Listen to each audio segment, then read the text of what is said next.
ស្ដីពុកម៉ែបងប្អូនប្រិយមិត្តជាទីគោរពសូមស្វាគមន៍មកកាន់ Channel ទុំពណ៌ឆ្នោតយួនរបស់ Admin ថ្ងៃនេះ Admin មានលេខតម្រុយល្អៗរបស់ឆ្នោតយួនសម្រាប់យកមកចែកជូនពុកម៉ែបងប្អូននៅថ្ងៃទី17 ខែ 12 ឆ្នាំ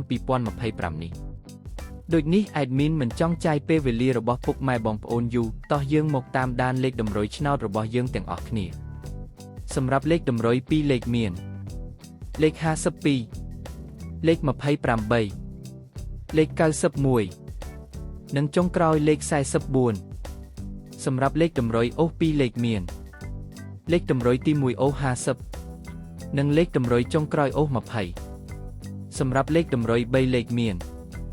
252គុណនិង919គុណសម្រាប់លេខតម្រុយថ្ងៃនេះ Admin សូមជូនពរឲ្យពុកម៉ែបងប្អូននិងប្រិយមិត្តទាំងឡាយជួបតែសំណាងល្អទាំងអស់គ្នាហេងមានលាភមានជ័យ